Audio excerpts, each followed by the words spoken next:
कैसे हैं सब लोग? उम्मीद है आप लोग अच्छे होंगे, ठीक होंगे। अच्छा, आज का हमारा टॉपिक है बायोपैप पे। ठीक है, अगर आप लोगों ने अपना कंटेंट पढ़ा हुआ है, कंटेंट लिस्ट आपके पास है, तो आपने उसमें देखा होगा कि बायोपैप भी आपका एक लेवल है। ठीक है, बायोपैप भी है सब। अब बायोपैप का सब लोगों को नहीं पता कि वो होता क्या है। ठीक है, कुछ लोग सी पैप कहते हैं, कुछ बाईपैप कहते हैं, कुछ वेंटिलेटर कहते हैं। तो ये बेसिकली होता क्या है, मैं आज आपको ये बताऊंगी। इसका फंक्शन क्या है, ये किन सिचुएशंस में यूज़ किया जाता है और इसके बेनिफिट्स क्या हैं। ठीक है, सबसे पहले है क्या, if you are someone who suffers from sleep apnoea. Sleep apnoea के बारे में आपने सुना होगा, जब कुछ लोग सोते हैं तो काफ़ी ज़्यादा स्नोरिंग करते हैं, खराटे लेते हैं और उनको सांस लेने में तकलीफ होती है, तंगी होती है।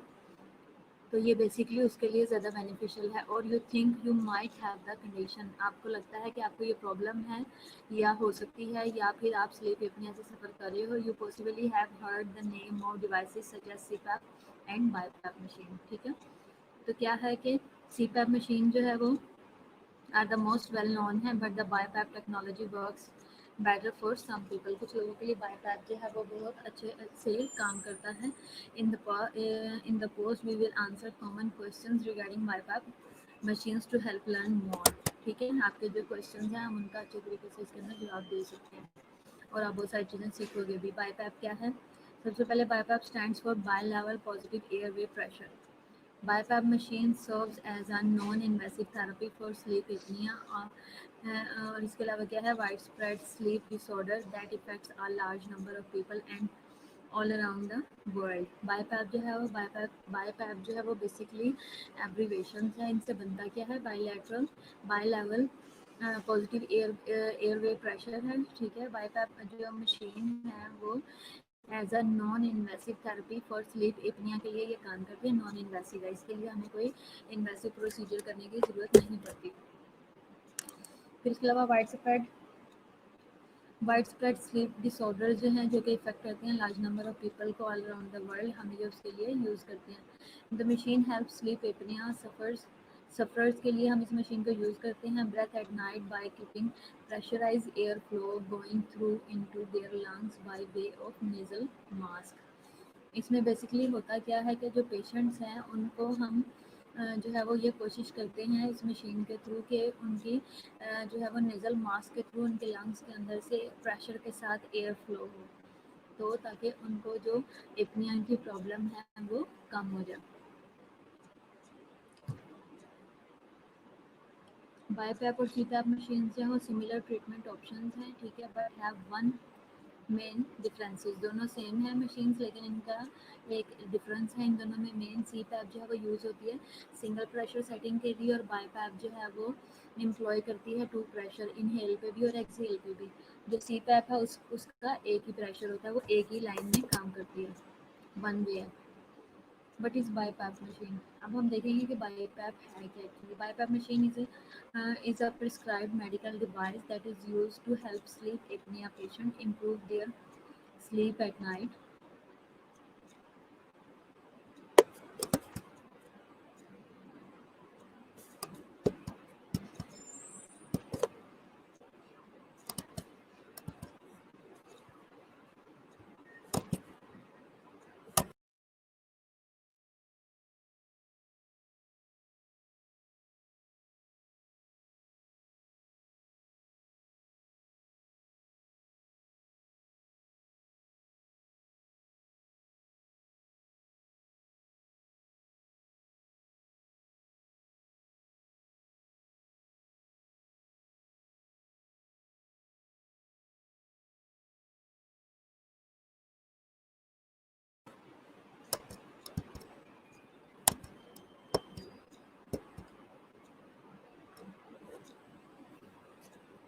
हेलो,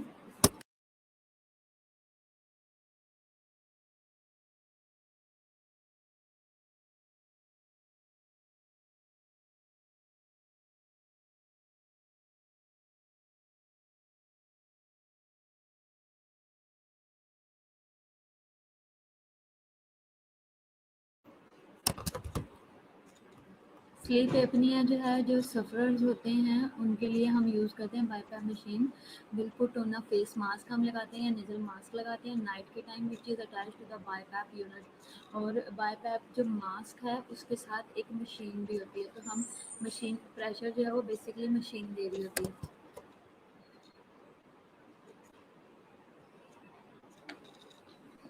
मशीन जो है वो प्रेशर दे रही होती है, और जो है ये प्रेशर, एयर प्रेशर जो है ये लंग्स में जाता है, और जो है लंग्स अच्छे तरीके से एयर इन आउट होती है, और उनको सांस लेना में इजी फील होता है पेशेंट्स को। इसके अलावा क्या है, प्रेशराइज्ड एयर जो है वो फ्लो करती है through the tube and mask, helping the patient breathing steadily and get an improved night sleep. तो फिर इससे उनकी नाइट स्लीप जो है वो भी काफ़ी इम्प्रूव हो जाती है जब पेशेंट जो है वो बाईपैप का इस्तेमाल करते हैं। तो ये ओवरऑल पेशेंट के लिए हेल्पफुल है।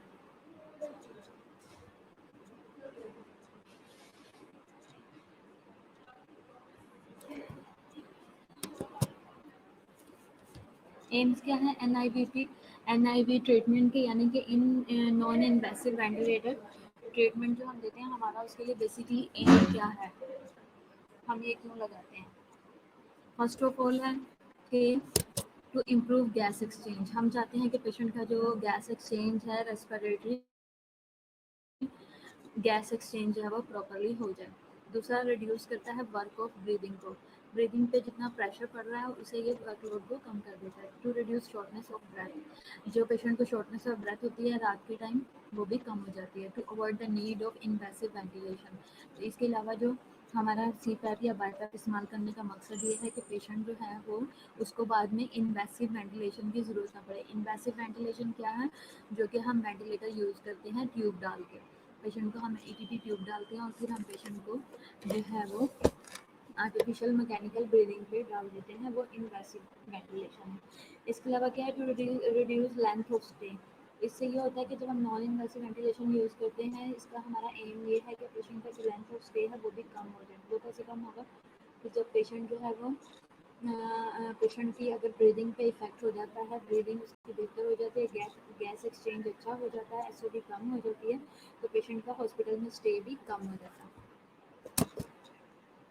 क्राइटेरिया इसके लिए क्या है, NIV is indicated in patients with the type 2 respiratory failure with a pH 7.25 to 7.35 जिनकी हो, तो उन्हीं पेशेंट को हम जो है वो बाईपैप पे या सीपैप पे डालते हैं, उन पेशेंट के लिए इंडिकेटेड होती है। दूसरा, patient with pH more than less than 7.25 respond less well and ideally managed in ICU और HDU, हम उनके लिए भी इसको यूज़ करते हैं।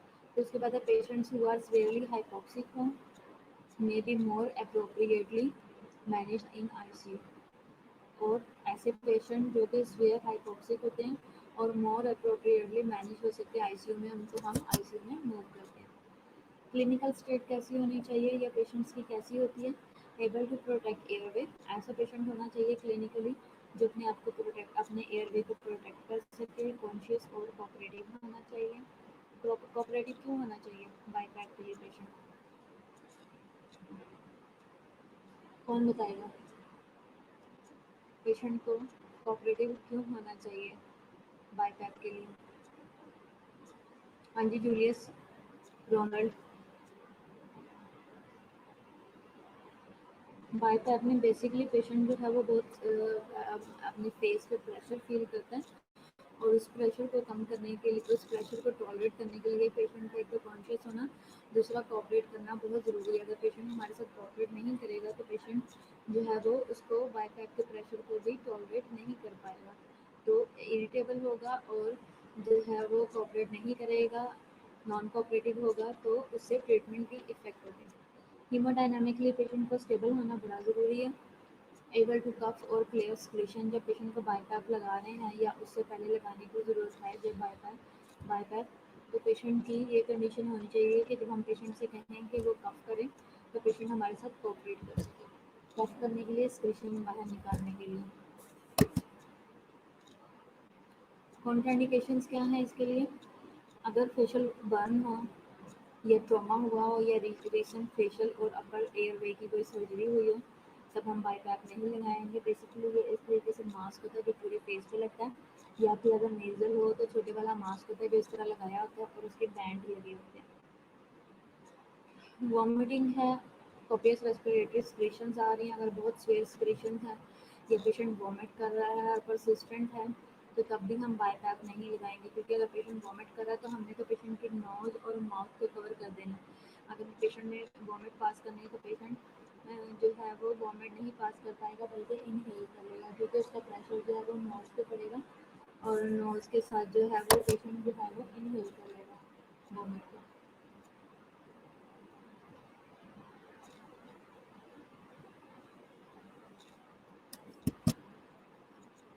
impaired level of unconscious हो जानी दे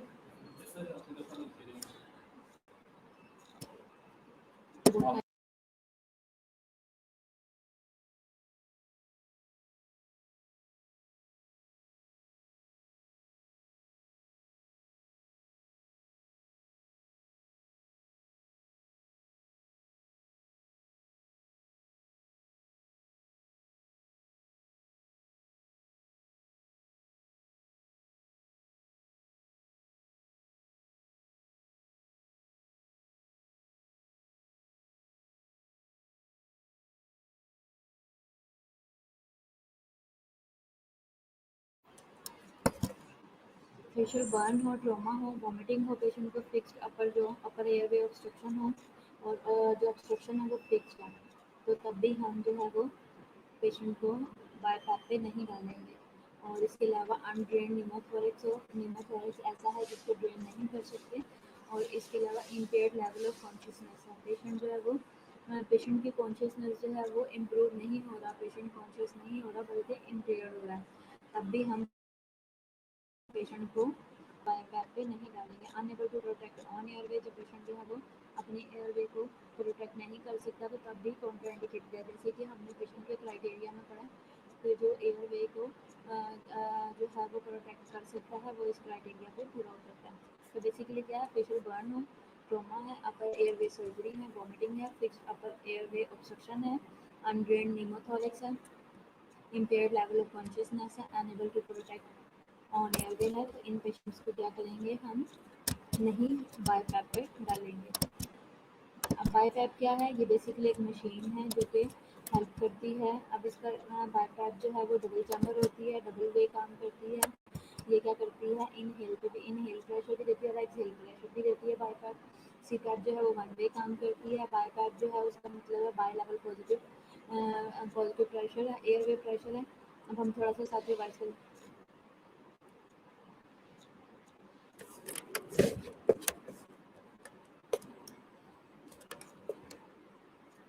अब बाईपैप का क्या है, अब देखना आवाज़ ठीक आ रही है। अच्छा, बाईपैप क्या है, by level positive air pressure है। मैं थोड़ी सी रिवीजन कर रही हूँ, जो लेट आए हैं वो भी सुन लेंगे और जिसको नहीं समझ आई वो भी ध्यान दे एक दफ़ा।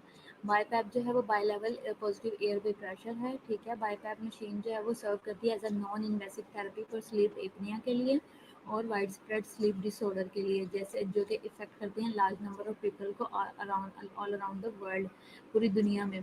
अब आपने देखा होगा कि जिन लोगों को बहुत ज़्यादा खराटे आते हैं, जो बहुत स्नोरिंग करते हैं, उनको सांस लेने में भी तकलीफ होती है और वो सोते में जागते बहुत बार हैं, बार बार वो उठ जाते हैं, उठ के बैठ जाते हैं या इधर।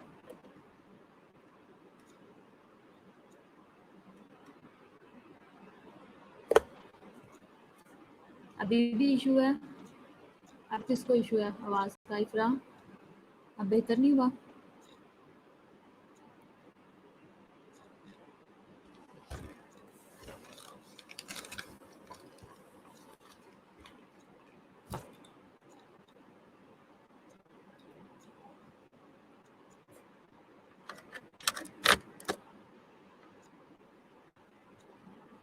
हाँ जी, अब बताओ आवाज़ आ रही है? जल्दी से मैसेज करो आवाज़ आ रही है या नहीं। अच्छा, मशीन जो है वो हेल्प करती है स्लीप एपनिया सफरर्स के लिए breath at night by keeping pressurized air flow going through into their lungs by way of nasal mask, ठीक है। इसमें क्या करते हैं कि नेजल मास्क के थ्रू पेशेंट को जो है वो प्रेशराइज्ड एयर देते हैं, जब वो लंग्स में से गो थ्रू होती है तो उससे उनको ब्रीथ करने में ज़्यादा ईजी होता है, ठीक है। BiPAP मशीन है क्या? BiPAP machine is a prescribed medical device that is used to help sleep apnea patients improve their sleep at night. It includes the main unit, ठीक है। इसमें मेन यूनिट इसमें शामिल है विच प्रेशराइज एयर ह्यूमिडिफायर है which help incorporate moisture to the air a tube and mask, ठीक है। BiPAP एक मशीन है जो प्रिस्क्राइब की जाती है उन लोगों के लिए जो स्लीप एपनिया से सफ़र कर रहे होते हैं। इसमें पेशेंट जो है वो उनकी स्लीप जो है वो इम्प्रूव हो जाती है एट नाइट। और इसमें क्या क्या चीज़ें हैं, इसका एक मेन यूनिट है, प्रेशराइज्ड एयर होती है इसके अंदर, ह्यूमिडिफायर होता है जो कि इनकॉर्पोरेट करता है किसको, मॉइस्चर को टू द एयर के अंदर मिक्स करता है मॉइस्चर को, और ट्यूब होती है इसके अलावा, और एक मास्क होता है। ये टोटल एक मशीन है। स्लीप एपनिया जो सफ़रर होते हैं who use BiPAP machine will put on a face mask और नेजल मास्क एट नाइट। उन पेशेंट जब हमारे पास एडमिटेड होते हैं तो रात को हम उनको जो है वो ये इसका बाईपैप की मशीन, उसका मास्क और फेशियल या नेजल मास्क हम अटैच कर देते हैं। इफ़रा और रोनल्ड, आपको आवाज़ आ रही है अब? Which is attach to the BiPAP unit, हमने जो मास्क पेशेंट को अटैच करते हैं उसका ट्यूबिंग होती है, एक सर्किट पूरा लगा होता है, तो वो सर्किट जो है वो हम अटैच कर देते हैं मशीन के साथ, और उससे क्या होता है कि प्रेशराइज्ड एयर फ्लो करती जाती है through the tube and mask helping the patient breath steadily and get improve night sleep. इसकी वजह से पेशेंट की जो सांस लेने का मसला है, उसका जो एपनिया था वो इम्प्रूव हो जाता है। एम क्या है नॉन इन्वेसिव ट्रीटमेंट का? टू इम्प्रूव गैस एक्सचेंज करने में, इम्प्रूव करने में हेल्प करता है। वर्क ऑफ ब्रीदिंग को जो है रिड्यूस कर देता है, रिड्यूस करता है शॉर्टनेस ऑफ ब्रेथ को, avoid the need for invasive ventilation. तो इसके अलावा क्या है, रिड्यूस करता है लेंथ ऑफ स्टे को। क्राइटेरिया क्या है, नॉन इन्वेसिव वेंटिलेशन जो है इंडिकेट की जाती है उन पेशेंट्स को जिनका टाइप 2 रेस्पिरेटरी फेलियर होता है विद पीएच जो है वो 7.25 से 7.35 की होती है, और पेशेंट का पीएच जिनका लेस देन 7.25 होता है, respond less well and ideally जो वो कम जो है वो रिस्पॉन्ड कर रहे होते हैं, तो आइडियली इनको मैनेज करना चाहिए आईसीयू या एचडीयू में। और ऐसे पेशेंट जो सीवियरली हाइपोक्सिक होते हैं may be more appropriately managed in ICU, वो भी अच्छे तरीके से आईसीयू में मैनेज किए जा सकते हैं। क्लिनिकल स्टेट क्या है कि कौन से पेशेंट जो हैं वो कैसे, उनकी क्लिनिकल कंडीशन कैसी होनी चाहिए। पेशेंट ऐसा होना चाहिए जो प्रोटेक्ट कर सके अपने एयरवे को, कॉन्शियस होना चाहिए और कोऑपरेटिव होना चाहिए, हीमोडायनामिकली स्टेबल होना चाहिए, और able to cough and clear secretion. जब हम पेशेंट को अगर कफ आती है और कहा जाता है नेबुलाइज वगैरह करवाने के बाद कि स्पिट आउट करें, खांसी लें और स्क्रीशन को बाहर निकालें, तो पेशेंट जो है वो हमारे साथ कोऑपरेट करें।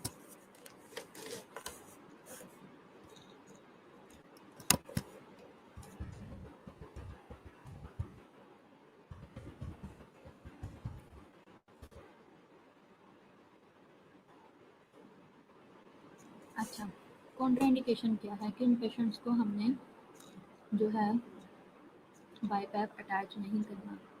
फेशियल बर्न वाले को, ट्रोमा वाले को, रिसेंट फेशियल और अपर एयरवे की कोई सर्जरी हुई हो, ठीक है।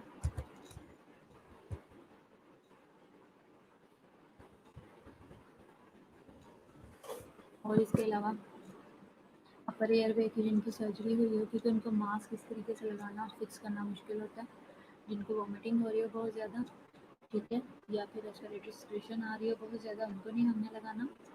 और दूसरा क्या है, फिक्स्ड अपर एयरवे ऑब्स्ट्रक्शन हो जिनकी, यानी कि जो ऑब्स्ट्रक्शन है वो फिक्स्ड है। आप अपना वॉल्यूम तेज़ करो, यहाँ से बिल्कुल ठीक है, अब मैंने हैंड फ्री लगा लिया। इसके अलावा क्या है, अनड्रेन न्यूमोथोरेक्स, ऐसा मतलब न्यूमोथोरेक्स है और इसे भी ड्रेन नहीं किया हुआ। इम्पेयर्ड लेवल ऑफ कॉन्शियसनेस है, पेशेंट कॉन्शियस नहीं है, unable to protect on airway, तो ऐसे पेशेंट है वो कॉन्ट्राइंडिकेटेड होते हैं, किस लिए, बाईपैप के लिए। इक्विपमेंट्स इसके लिए क्या चाहिए, मशीन चाहिए हमें विद ट्रॉली, मास्क चाहिए, फुल फेस हो, नेज़ल हो या टोटल हो। इसके अलावा जो है ऑक्सीजन एंट्रेंड वाया सर्किट होनी चाहिए, फिल्टर होने चाहिए to be change every 24 hour, checklist होनी चाहिए, ब्रीफ इंस्ट्रक्शन होनी चाहिए मशीन के ऊपर, यूजिंग ट्रॉली, ठीक है, विल रन ऑफ बैटरी। ठीक है। तो ये सारी चीज़ें हमारे पास, ये सारे इक्विपमेंट्स अवेलेबल होने चाहिए हमारे पास। रन ऑफ बैटरी इसलिए होनी चाहिए कि अगर लाइट चली भी जाती है तो हमारे पास बैकअप हो। चेकलिस्ट होनी चाहिए, ब्रीफ इंस्ट्रक्शन हो जिसके ऊपर मशीन से रिलेटेड हो, ट्रॉली के ऊपर वो पेस्ट हो, हमें यूज़ करने का पता होना चाहिए। और इसके अलावा filters to be change every 24 hour, जो फ़िल्टर्स अटैच किए जाते हैं मशीन्स के साथ उनको चेंज करते रहना है। हर पेशेंट के लिए नया यूज़ करना है और एक पेशेंट के लिए भी एवरी 24 आवर उसको चेंज करना है। ऑक्सीजन एंट्रेंट जो है वो वाया ऑक्सीजन जो दी जा रही है वो सपोर्ट के थ्रू हो, मास्क होना चाहिए, फुल फेस मास्क हो या सिर्फ नेज़ल हो और या फिर टोटल मास्क हो। और इसके अलावा मशीन विद ट्रॉली होनी चाहिए। अब आपने ये सारे काम करते हुए एक चीज़ का बहुत ज़्यादा ख्याल रखना, वो क्या है, patient has to eat and drink. Patient को खाना, पेशेंट खा पी सकता है, ठीक है। मेडिकेशन इनहेलर और नैप्स वो ले सकता है। फिजियोथेरेपी करवानी है, will need 8-10 minute break every hour. और इसके अलावा प्रेशर एरियाज़ को बहुत अच्छे से चेक करना है। अब ईट और ड्रिंक जो है वो ड्यूरिंग मास्किंग, ड्यूरिंग जो है वो पेशेंट को ड्यूरिंग नाइट आपने नहीं करना। जैसे आपने रात में लगाना तो पेशेंट को पहले ही पेशेंट खा पी ले, रिलैक्स हो जाए तो फिर अटैच करो ताकि उसका कंसिस्टेंट प्रेशर चलता रहे एक मखसूस टाइम के लिए मास्क या बाईपास जो है वो लगा रहे। मेडिकेशन के लिए इनहेलर या नैप्स आप यूज़ कर सकते हैं। फिजियोथेरेपी करवानी है, साथ साथ पेशेंट में पेशेंट स्पीच कर सके। और जो है वो 10 मिनट की ब्रेक करवानी है। जैसे कि आप 3 से 4 घंटे के लिए अगर मास्क बाईपास लगा रहे तो आपने क्या करना है कि 10 मिनट की उसको ब्रेक भी करानी है। प्रेशर एरियाज आपने चेक करना है क्योंकि जब बाईपास लगा हुआ है तो पेशेंट एक ही पोजिशन में लेटा होता है तो प्रेशर एरियाज के ऊपर सोना है, तो इसके लिए आपने बहुत केयरफुली उसको असेस करना। दूसरा मेडिकल डिवाइस अल्सर्स भी होते हैं, जैसे कि अब जो बाईपास है वो बहुत स्ट्रिक्टली इस तरीके से फेस के ऊपर लगा हुआ होता है, उसका जो बैंड होता है उसको बहुत जोर से बेल्ट को बांधा होता है। तो उन बेल्ट की वजह से और जो डिवाइस लगाई हुई है, जो मास्क लगाया हुआ है, उसकी वजह से पेशेंट को अल्सर ना हो, कोई सोल ना हो, तो उसके लिए भी बहुत अच्छे से आपने असेस करना है। जब आपने वीन ऑफ करना है, जब हम ऑफ करना चाह रहे हैं बाईपास का, तो किस तरीके से करेंगे। During the first 24 hours as much as patient able to.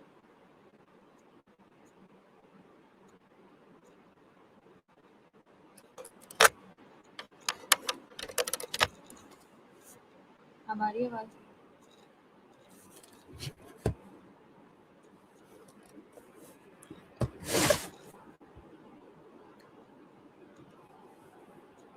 Meaning में आपने ड्यूरिंग जो फर्स्ट 24 आवर्स में उसमें आपने एज मच एज पेशेंट को जो है वो कोशिश करनी है कि वो टॉल ना होने के बाद। अच्छा, आपने क्या करना है कि आपने कोशिश करनी है कि पेशेंट टॉलरेट कर सके ड्यूरिंग फर्स्ट 24 आवर्स में, ठीक है।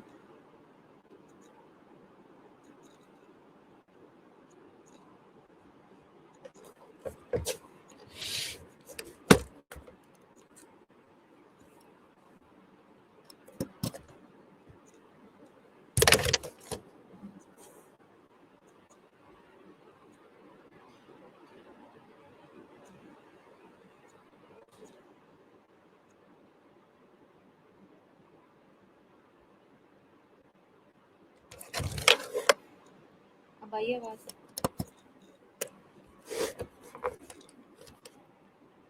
अब आवाज़ आ रही है आप लोगों को।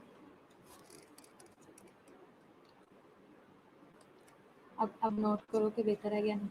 अच्छा, आपने ड्यूरिंग जो फर्स्ट 24 आवर्स हैं आपने कोशिश करनी है कि पेशेंट अच्छे से टॉलरेट कर सके बाईपैप को। सेकंड डे पे आपने क्या करना है, अगर स्टेबल है तो ऑफ कर दो एनआईवी को फॉर मॉर्निंग, और अगर नहीं है तो आप क्या करो, कंटिन्यू करते रहो एज डे 1, ठीक है।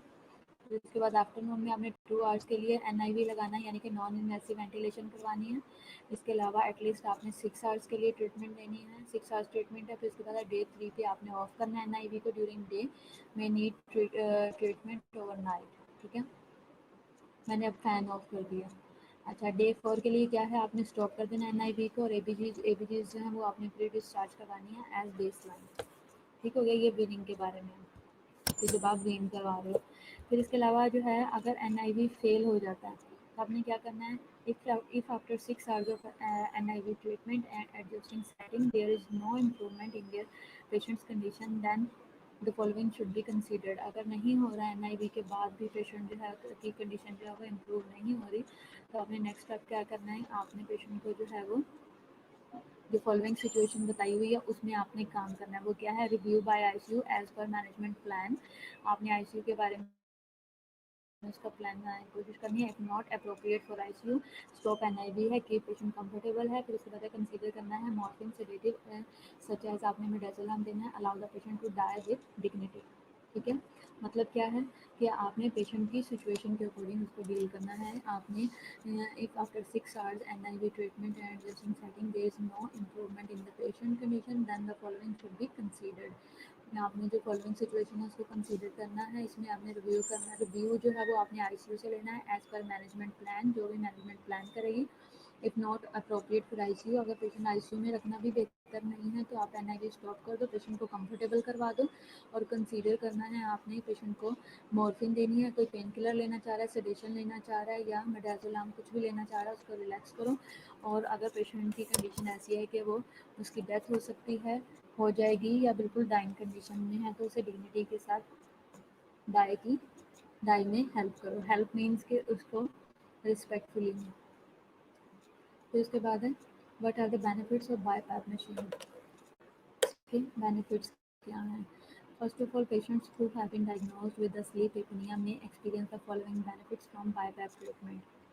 ठीक है, ऐसे पेशेंट जो ऑलरेडी डायग्नोज हैं स्लीप एपनिया के, वो एक्सपीरियंस करेंगे फॉलोइंग जो बेनिफिट्स हैं बाईपैप ट्रीटमेंट के। क्या है कि उनको फिर क्या क्या बेनिफिट मिलेंगे? बेटर स्लीप क्वालिटी हो जाएगी उनकी, स्नोरिंग उनकी स्टॉप हो जाएगी, रिड्यूस हो जाएगी। क्या थी स्नोरिंग? क्या है? खराटे लेना। डिक्रीज डे टाइम स्लीपलेसनेस और फटीग। दिन में जो रेस्टलेसनेस होती है, स्लीपलेसनेस होती है, यानी कि सारा दिन में सोए नहीं है, सारी रात में सोए नहीं है, तो दिन में पेशेंट जब वो स्लीपी सा फील करता है, फटीग है, थकावट है, वो कम हो जाएगी। डे टाइम पे फोकस उनका इम्प्रूव हो जाएगा, बेटर मूड रहेगा। अब फोकस कैसे इम्प्रूव होगा? अगर पेशेंट नींद अच्छी लेगा, ठीक से सोएगा, तो उससे जो है वो पेशेंट की उनका फोकस भी इम्प्रूव होगा। बेटर मूड होगा। जब पेशेंट सारा दिन सोता नहीं है कोई भी पर्सन, और दिन में जब उसे कोई काम कहा जाता है तो वो चिड़चिड़ा भी रहता है, मूड भी अच्छा नहीं होता, और किसी भी काम पे, स्टडी पे, काम पे, किसी चीज़ पे फोकस भी नहीं कर पाता। लोअर ब्लड प्रेशर होगा, ब्लड प्रेशर कम रहेगा, और इससे reduce risk of serious medical condition का भी जो रिस्क है वो भी कम हो जाएगा। ठीक है, हम इसे रिवाइज कर लेते हैं क्योंकि अब आप लोगों को आवाज़ का प्रॉब्लम था, तो मैं दोबारा से इसको देख लेती हूँ। सबसे पहले हमने देखा है कि बाईपैप क्या है। ठीक है, बाईपैप वैसे किस किस ने लगाया हुआ अपने पेशेंट्स को? आप लोगों ने कभी यूज़ करवाया पेशेंट्स को?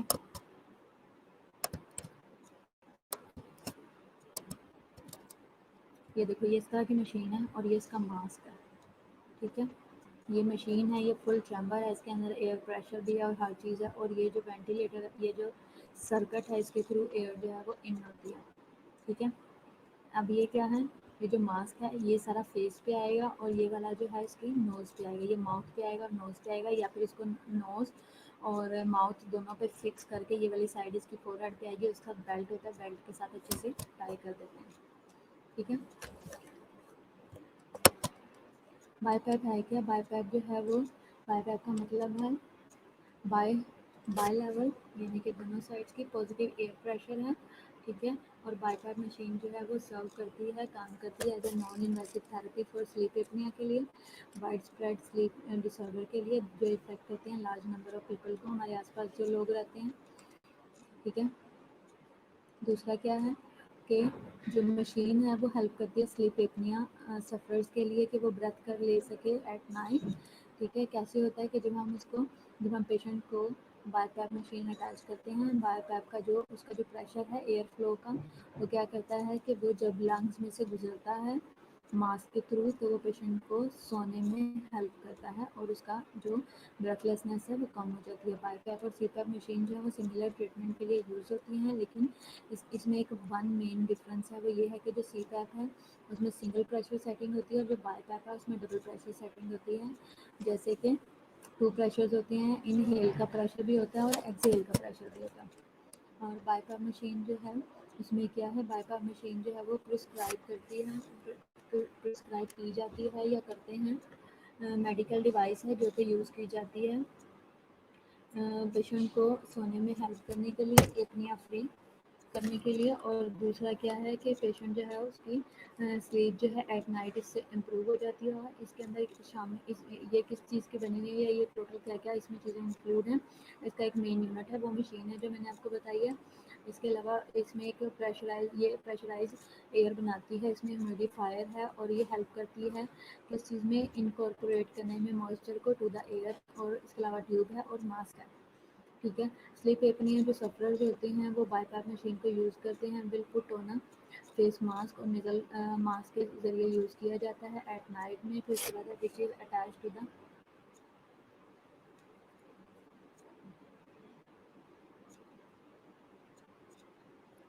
अच्छा प्रेशराइज एयर फ्लो जो है वो ट्यूब के थ्रू दिया जाता है या मास्क के थ्रू दिया जाता है, जो कि हेल्प करता है पेशेंट को ब्रीथ करने में। इसके अलावा हमारा एम क्या है एनआईवी ट्रीटमेंट का, हमारा मेन मकसद है कि हम इम्प्रूव कर सकें गैस एक्सचेंज को, रिड्यूस करें वर्क और ब्रीदिंग को, जो कि बहुत प्रेशर के साथ अगर पेशेंट सांस ले रहा है, पेशेंट को सांस लेने में तकलीफ हो रही है, वो बहुत ज़्यादा पुश कर रहा है, तो हमने उसमें हेल्प करनी है। इसके अलावा रिड्यूस कर देगा शॉर्टनेस ऑफ ब्रेथ को, अवॉइड करेगा नीड ऑफ इन्वेसिव वेंटिलेशन को रिड्यूस कर देगा। इसके अलावा रिड्यूस करेगा लेंथ ऑफ स्टे को। क्राइटेरिया इसके लिए क्या है, एनआईवी जो है वो इंडिकेटेड है उन पेशेंट्स के लिए जो टाइप 2 रेस्पिरेटरी फेलियर के साथ होते हैं, जिनकी पीएच 7.25 से 7.35 होती है, या फिर उनकी पीएच जो है वो पीएच जो है वो लेस देन 7.25 होती है, और जो पेशेंट बहुत ज़्यादा हाइपोक्सिक होते हैं। इसके अलावा इसकी क्लिनिकल स्टेट बताई है, एबल टू प्रोटेक्ट एयरवे, ठीक है। इसलिए क्या करना होता है कि ऐसे पेशेंट्स को हम बाईपैप पे डालते हैं जो कि इस काबिल हों कि वो प्रोटेक्ट कर सके अपने एयरवे को, कॉन्शियस और कोऑपरेटिव हों, हीमोडायनामिकली स्टेबल हों, able to cough and clear screeching, ठीक है।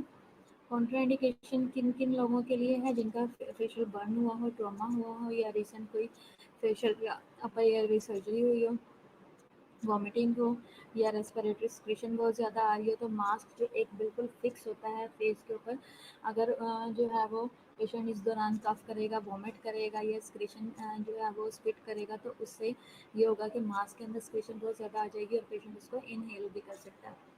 दूसरा फिक्स्ड अपर वे कोई ऑब्स्ट्रक्शन हुई हुई है, या फिर अनड्रेन्ड निमोथोरेक्स है, पेशेंट को इम्पेयर्ड लेवल ऑफ कॉन्शियसनेस है, unable to protect on airway, तब भी हम पेशेंट को जो है वो बाईपैप पे नहीं डालेंगे। मशीन इक्विपमेंट क्या चाहिए, इसमें मशीन चाहिए विद ट्रॉली, उसके अंदर मास्क होना चाहिए, फुल फेस हो या नेजल हो, या ऑक्सीजन जो है वो एंटर होनी चाहिए, थ्रू सर्किट होनी चाहिए।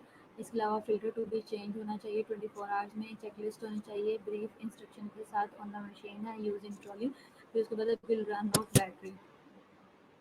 ये सारी चीज़ों के दौरान आपने एक चीज़ का बहुत ज़्यादा ख्याल रखना है, वो ये है कि patient has to eat and drink. Patient ने खाया पिया हो, फिर उसके बाद मेडिकेशन इनहेलर और नैब्स यूज़ किया हो, फिजियोथेरेपी हो, will need 10 minute break every hour होनी चाहिए। प्रेशर एरियाज जो हैं उनको बहुत अच्छे से असेस करना है। वीन करते हुए आपने क्या करना है कि आपने ड्यूरिंग फर्स्ट 24 आवर्स में आपने एज मच एज पेशेंट जो है वो एबल टू टॉलरेट होना चाहिए। दूसरा डे 2 पे आप अगर स्टेबल है तो ऑफ कर देना IV फॉर द मॉर्निंग, अगर नहीं है तो डे टाइम डे 1 की तरह इसको ट्रीट करो 24 आवर्स के लिए जैसे पहले के था। फिर आफ्टरनून में आपने क्या करना है, 2 आवर्स का NIV देना है। फिर डे 3 में आपने ऑफ करना है NIV को ड्यूरिंग डे, और अगर ज़रूरत है मे नीड ट्रीटमेंट ओवरनाइट। फिर उसके बाद है डे 4 पे आपने क्या करना है, NIV स्टॉप कर देना, और ABGs आपने करानी है pre discharge as base line. अगर जो है वो NIV फेल हो जाए तो आपने क्या करना है, अगर फर्स्ट 6 आवर्स में NIV ट्रीटमेंट और एडजस्टिंग सेटिंग जो है वो देयर इज़ नो इम्प्रूवमेंट, अगर ABGs में कोई खास फ़र्क नहीं आया, पेशेंट की कंडीशन में फ़र्क नहीं आया, then following should be consider. आपने फॉलोइंग सिचुएशन को कंसिडर करना है, क्या है वो कि आपने ICU से रिव्यू लेना है एज़ पर मैनेजमेंट प्लान। फिर आपने क्या करना है, if not appropriate for ICU, patient को ICU भिजवाना है। अगर ICU भिजाने के लिए भी पेशेंट स्टेबल नहीं है तो आपने क्या करना है कि NIV को स्टॉप करा देना है, पेशेंट को कंफर्टेबल करना है, कंसीडर करना है, मॉर्फिन सेडेटिव और जो भी पेशेंट को चाहिए वो पेशेंट को प्रोवाइड करना है, और अलाउ करना है पेशेंट को टू डाई विद डिग्निटी।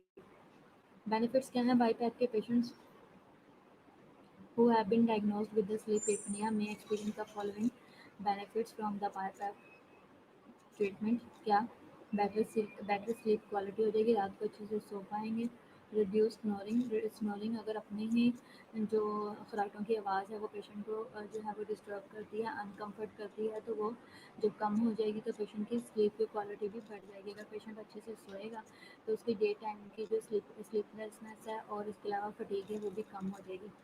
जब दिन में इस तरह की जो थकावट है और जो प्रॉब्लम है वो कम हो जाएगी तो पेशेंट का फोकस भी इम्प्रूव होगा और उसका मूड भी बेटर रहेगा।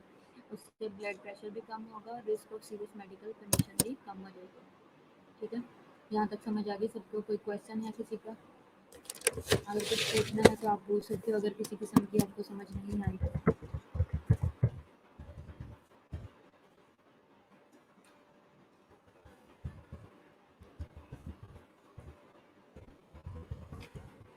हाँ जी,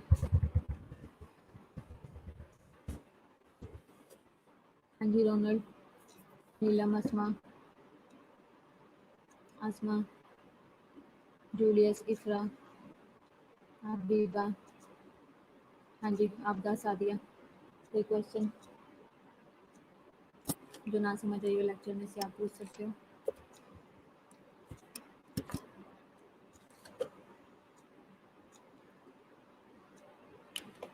हाँ जी बच्चों,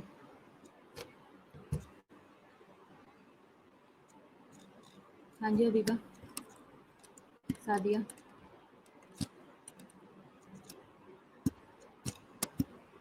रोनल्ड, समझ आइए आपको? मैंने एक दफ़ा फिर रिवाइज करा दिया अगर आवाज़ का कोई इशू था तो।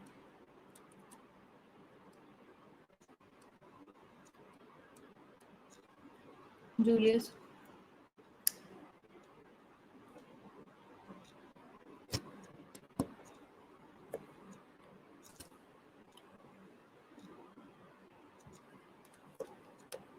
मास्क कौन सा यूज़ कर सकते हैं? जो कि ये फर्स्ट पे दिखाया मैंने आपको। मैंने आपको जो फर्स्ट वाला इमेज है वो 2-3 बार दिखाया। मैं आपको ये लेक्चर जो है ना इसको थोड़ा सा और रिफाइन करके इसके अंदर कुछ और चीज़ें बहुत यूज़ हो रहा है वैसे भी। हाँ बिल्कुल यूज़ हो रहा है। तो आपको उसका पता भी लगा है कि किस लिए यूज़ हो रहा है। बेसिकली वो लंग्स को एक्सपेंड करने के लिए हम यूज़ करते हैं। टाइप्स ऑफ मास्क दो ही हैं, या नेज़ल है या फेशियल है। जो मैंने आपको ये पिक्चर में दिखाया है ये फेशियल और नोज़ का इकट्ठा है इस तरह से, और इसको फोरहेड पे रखा होता है, इसके साथ बेल्ट बंधे होते हैं। और एक होता है कि जो बिल्कुल इस तरीके से फेस पे लगा होता है, उसको भी फिक्स करना होता है। बिल्कुल इसमें बेसिकली होता यह है कि बहुत ज़्यादा एयर का प्रेशर होता है जो कि लंग्स में जा रहा होता है, तो हमने उस एयर के प्रेशर को मेंटेन रखना है, तो उसके लिए हम बहुत टाइट चीज़ को यूज़ करते हैं। और इसके अलावा एक और मास्क होता है जो कि सिर्फ नोज़ पे होता है। ठीक है, तो इस तरह के मास्क हैं, ये आप देख सकते हो इस पिक्चर में शो हो रहा है। मैं इससे रिलेटेड ना आपको कुछ और मज़ीद इमेजेस जो है वो आपको लेक्चर में सेंड कर दूँगी आज। अगर कोई क्यूरी है तो आप उसमें से भी देख सकते हो। इसके अलावा अगर कुछ और प्रॉब्लम भी है तो फिर ये है कि हम इस लेक्चर को रिवाइज कर लेंगे।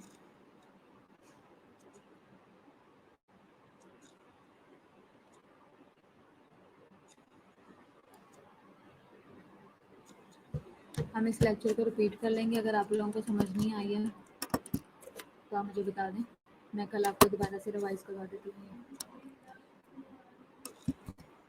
ठीक है किसी को कोई प्रॉब्लम?